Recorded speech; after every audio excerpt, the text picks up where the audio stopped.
Hello students of class 12th mathematics. Last video class में हम आपको chapter first relation and function की exercise 1.1 को क्वेश्चन 9 तक एक्सप्लेन कर चुके थे। क्वेश्चन 10 आप होमवर्क में करेंगे। आज की वीडियो क्लास में हम क्वेश्चन 11 को एक्सप्लेन करेंगे।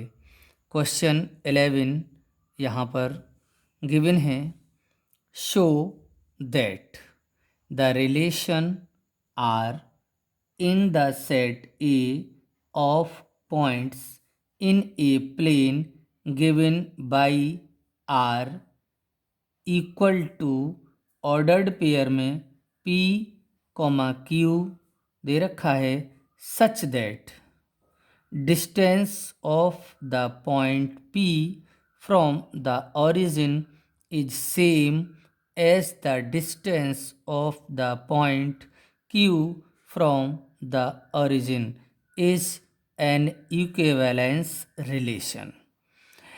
एक सेट है जो एक प्लेन पर सभी पॉइंट्स का एक सेट है। कोई एक प्लेन लेंगे, उस पर जितने भी पॉइंट्स हैं वो सब सेट ए के अंतर्गत इंक्लूड हैं। तो उसमें से एक रिलेशन लिया गया है कि हम उस प्लेन पर 2 पॉइंट्स ले रहे हैं पी क्यू, सच दैट ऐसे हैं कि ओरिजिन से दूरी, दोनों की ओरिजिन से दूरी इक्वल है। Distance of the point P from the origin is same as the distance of the point Q from the origin. तो 2 पॉइंट्स लिए हैं, उनकी ओरिजिन से दूरी इक्वल है, इस तरह का एक रिलेशन दे रखा है। तो ये रिलेशन है वो इज एन इक्विवेलेंस रिलेशन है, इसको प्रूव करिए। तो इक्विवेलेंस रिलेशन प्रूफ करने के लिए हमको रिलेशन रिफ्लेक्सिव, साइमेट्रिक और ट्रांजिटिव प्रूफ करना होता है। आगे क्वेश्चन है, फर्दर शो दैट, पुनः आप प्रूफ करिए, सिद्ध करिए, set of all points related to a point P not equal to 0,0 is the circle passing through P with origin as center। Means पुनः आप शो करिए, प्रूफ करिए कि point P not equal to 0, मतलब P जो origin नहीं है से रिलेटेड सभी पॉइंट्स, उस प्लेन पर P से रिलेटेड सभी पॉइंट्स का सेट P से होकर जाने वाले एक ऐसे P से होकर जाने वाले एक ऐसे सर्किल को रिप्रेजेंट करता है, जो सेट है P से रिलेटेड जितने भी पॉइंट्स हैं, तो उनका जो सेट है वो P से होकर जाने वाली एक ऐसे सर्किल को रिप्रेजेंट करता है जिसका सेंटर ओरिजिन है, जिसका सेंटर ओरिजिन है। लिखा circle passing through P with origin as a centre. यहाँ मैं समझा सकता हूँ कि जैसे ये एक प्लेन लिया है हमने और ये सेट A है, इसमें जितने भी इस प्लेन पर पॉइंट लेंगे वो इस सेट के ए के अंदर इंक्लूड होंगे। एक पॉइंट ओ है, ओरिजिन है, और एक पॉइंट पी है जो हमने लिया है पी इसी प्लेन में, एंड क्यू दूसरा। इस तरीके से पी और क्यू ऐसे हैं कि उनकी डिस्टेंस ओ से इक्वल है, means O P is equal to O Q है। इस तरह का रिलेशन पी और क्यू में ओ के रेस्पेक्ट में दिया है। तो अब यहाँ पर हम इस रिलेशन को इक्विवेलेंस दिखाने के लिए हमको पहले रिफ्लेक्सिबिलिटी दिखाएंगे। तो रिफ्लेक्सिबिलिटी यहाँ पे, ये रिलेशन रिफ्लेक्सिव है, ये हमें प्रूफ करना होगा। तो गिवन है लेट, हमने माना let O denote the origin, हमने मान लिया कि जो प्लेन पर ओरिजिन है वो ओ है इन गिवन प्लेन। देन जो आर है रिलेशन जिसमें पी और क्यू 2 पॉइंट्स हैं उन प्लेन पर ऑर्डर्ड पेयर में दे रखा है, सच दैट ऐसा है कि O P is equal to O Q. इस रिलेशन को हमने इस तरीके से लिख दिया है। अब हमने कोई भी पॉइंट प्लेन पे लिया है for any point P belongs to A. A एक सेट है उन पॉइंट्स का जो प्लेन पर हैं। बी है तो हम जानते हैं कि O P is equal to O P.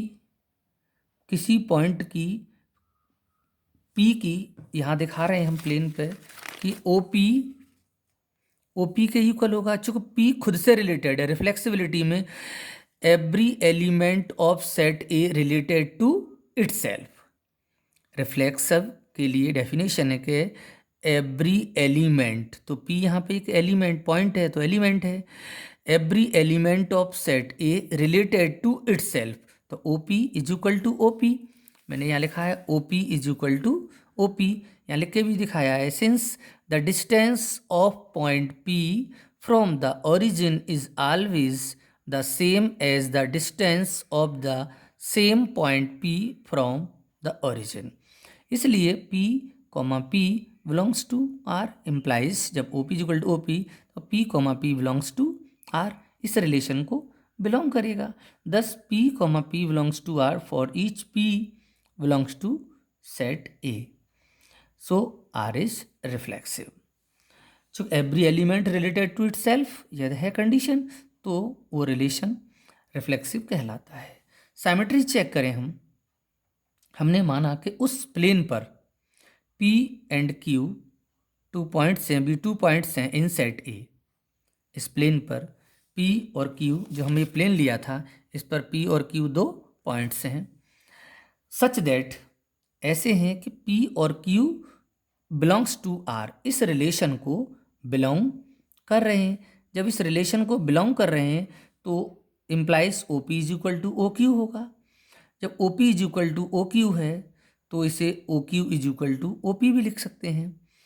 तो यहाँ पर इम्प्लाइज क्यू कॉमा पी भी बिलोंग करेगा उस रिलेशन को।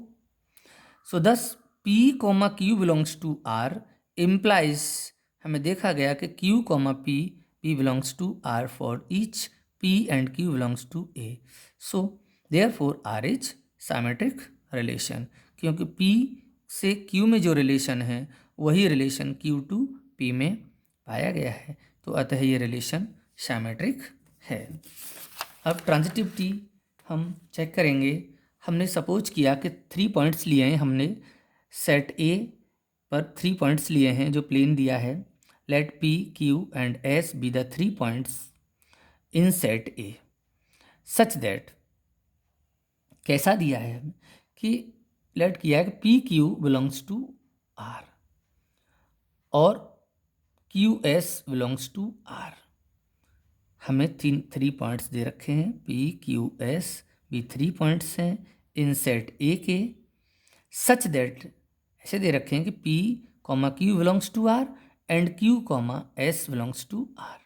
तो पी कॉमा क्यू आर को बिलोंग कर रहा है, इसका this implies O P is equal to O Q हो जाएगा। And Q comma S belongs to R कर रहा है तो O Q is equal to O S. उस रिलेशन में डेफिनेशन है कि पी और क्यू रिलेशन को बिलोंग कर रहे हैं तो O P is equal to O Q होगा और O Q is equal to O S होगा। तो अब यहाँ से क्लियर दिख रहा है कि ओ पी ओ क्यू के इक्वल है and O Q O S के इक्वल है, तो ओ पी और ओ एस भी इक्वल होंगे। तो पी और एस 2 पॉइंट्स हैं बिलोंग्स टू उस रिलेशन को बिलोंग करेंगे।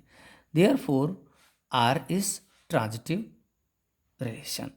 हैंस तो ये जो रिलेशन है वो रिफ्लेक्सिव भी है, साइमेट्रिक भी है और ट्रांजिटिव भी है। So R is an equivalence relation. Second उसका पार्ट था कि प्रूव करना था हमको, उसने कहा था फर्दर शो दैट पुनः प्रूफ करिए कि set of all points related to A points P not belongs to 0,0 is the circle passing through P with origin as a centre. तो जब हम इसको एक्सप्लेन करेंगे तो मैंने माना कि let P be a fixed point in set A. मैंने सेट ए में से कोई एक पॉइंट फिक्स P लिया है, सेट ए का एक P पॉइंट्स फिक्स्ड पॉइंट है, and Q be a point in set A. P को फिक्स कर दिया गया है और Q एक सेट ए का P एक पॉइंट फिक्स कर दिया गया है, and Q be a point in set A. Q एक पॉइंट है सेट ए का सच दैट, ऐसा है कि P और Q belongs to R। P और Q दोनों उसी प्लेन पर बिलोंग कर रहे हैं और सेट ए के एलिमेंट हैं। P को फिक्स कर दिया गया है। अब यहाँ पर P and Q belongs to R implies OP is equal to OQ होगा, डेफिनेशन है। तो this implies Q moves in plane, और Q मूव करेगा क्योंकि मैंने P को फिक्स किया है, तो Q मूव करेगा प्लेन में इन सच ए बे, ऐसे मूव करेगा कि दैट इट इज़ डिस्टेंस, इसकी जो डिस्टेंस है फ्रॉम द ओरिजिन, मतलब ओरिजिन 0,0 से ऑलवेज सेम, हर समय इक्वल रहनी चाहिए, and it equal to OP, और OP डिस्टेंस के बराबर होनी चाहिए। जितनी OP की डिस्टेंस है इतनी डिस्टेंस पे P को मूव करेगा। सेम डिस्टेंस पर मूव कर रहा है ये, क्योंकि ये OP के बराबर डिस्टेंस, OP के बराबर ये डिस्टेंस है, तो इस तरीके से ये मूव करेगा। Q मूव कर रहा है और OQ इस कंडीशन में मूव कर रहा है कि OP की डिस्टेंस के इक्वल डिस्टेंस इसके अराउंड, ओरिजिन के अराउंड मूव कर रहा है, उतनी डिस्टेंस को लेकर। तो यहाँ लिखा है Q moves in a plane in such a way that its distance from the origin O0,0 is always same and is equal to OP। So implies locus of Q का जो लोकस बन रहा है, हम जो दिखा रहे हैं ये कि Q का ये जो लोकस बन रहा है, पाथ जो है, is a circle with centre at origin, जिसका सेंटर ओरिजिन है, एंड रेडियस OP के इक्वल है, और इसकी जो रेडियस है वो OP के इक्वल है। Hence the set of all points related to P, जो P से रिलेटेड है, इज ए सर्किल होगा, पासिंग थ्रू P से हो रहा है, with origin O as a centre.